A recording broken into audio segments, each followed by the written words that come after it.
मैं डॉक्टर शमा अफरोज बेग पर्यावरण संरक्षण पर अपनी प्रस्तुतिकरण देती हूँ। मैं स्वामी श्री स्वरूपानंद सरस्वती महाविद्यालय हुडको भिलाई में सूक्ष्म जीव विज्ञान में सूर विभाग प्रमुख हूँ। अपने विचारों को निम्नलिखित 4 बिंदुओं के आधार पर स्पष्ट करना चाहती हूँ। पर्यावरण की भूमिका, जीव तथा मानव संबंध, मानव तथा प्रकृति, उपसंहार। पर्यावरण का शब्द परिधन आवरण अर्थात हमारे चारों ओर घेरा हुआ आवरण होता है। कलकल करती नदियां, आसमान छूते पहाड़ों, समतल भूभागों, जंगलों और चारों ओर से घिरे हुए खूबसूरत पृथ्वी लोक के हम निवासी हैं। यहाँ हमारे साथ साथ विभिन्न प्राणियों का सह अस्तित्व है। एक अनुमान के मुताबिक हमारी पृथ्वी पर हमारे साथ लगभग 50 लाख से 3 करोड़ तक की प्रजातियां निवासरत हैं। 7,50,000 कीट हैं, 3,70,000 सूक्ष्मजीव, 10,05,000 पेड़ पौधे तथा 40,000 से अधिक हड्डी वाले प्राणी हैं।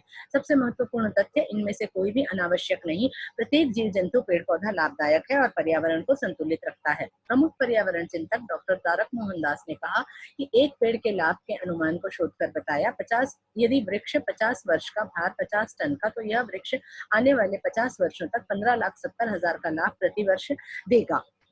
इससे आप प्रकृति के एक एक अस्तित्व की उपयोगिता का अनुमान लगा सकते हैं। इस एक उदाहरण से पर्यावरण में अस्तित्वरत छोटे से छोटे घटक की उपयोगिता की भूमिका स्पष्ट होती है।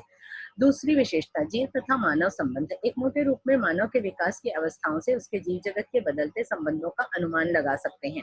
हम प्राचीन भारत के निवासी हैं। भारत के पौराणिक साहित्य में हमारी श्रद्धा है। देवी देवताओं के आस्थक हैं। हर देवी देवता का कोई ना कोई एक वाहन है, जैसे माँ दुर्गा का सिंह, भगवान शिव जी की सवारी नंदी, गणेश जी के मूषक, इंद्रदेव जी के ऐरावत।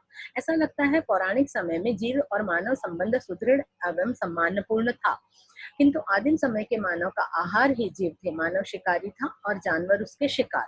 आदिम युग से अगली अवस्था में मानव ने जानवरों को पालतू बनाया। गाय, कुत्ता, घोड़ा आदि उसके जीवन में सहायक बने। मानव ने उनसे लाभ लिया। विकास के इस आधुनिक चरण में जीव से हमारा संबंध चिंतन का विषय है।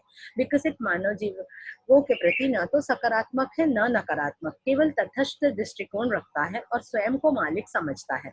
इस संबंध को नया रूप देने की आवश्यकता है, जैसे कि हमने अभी देखा हथिनी के साथ क्या हुआ। मानव तथा प्रकृति। तीसरी विशेषता, इस संबंध में मैं कहना चाहती हूँ कि प्रकृति ने हमेशा मानव को संकेत दिए हैं। जैसे कोविड-19 एक संकेत है जो बतलाता है हमें प्रकृति की ओर पुनः लौटना है। हमें वैदिक ऋषियों के समान प्रकृति का आह्वान करें, प्रकृति से विनती करें, उनसे प्रेम करें। वही हमें असुरक्षित और भयग्रस्त होने से बचा सकती है, हमें आहार प्रदान कर जीवित रख सकती है। इसके लिए जरूरी है, अब तक हम प्रकृति से लेते आए हैं, अब प्रकृति को वापस करना है। अपने विकास का पुनर्विचार कर अपने स्वार्थ और लोभ को लगाम देकर हमें अपने को प्राकृतिक मूल्यों से पुनर्प्रतिष्ठित करना है। विवेचना। राष्ट्रपति महात्मा गांधी ने कहा था, एक समय था जब हमारी भौतिक समस्याएं, आवश्यकताएं सीमित थी और आध्यात्मिक जिज्ञासाएं असीमित थी। तब हमारे देश में धर्म संबंधी महान खोज हुई और अब इस आधुनिक युग में हमारी भौतिक समस्याएं और आवश्यकताएं मुख्य हैं। इसलिए अभी के समय में गांधी जी के कथन को इस प्रकार समझाया जा सकता है, मानव का प्राकृतिक नियमों का पालन ही उसका जप है।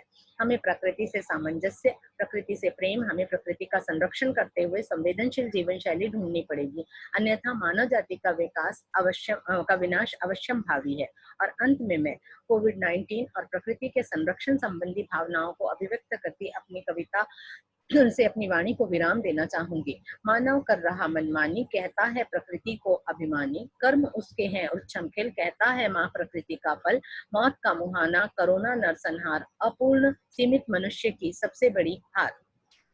She was pregnant, she was hungry, she died a mistake, she believed humans, humanity failed again. फिर सॉरी, यह हादसा फिर ना हो, इसके लिए हम सबको सचेत होना होगा। धन्यवाद।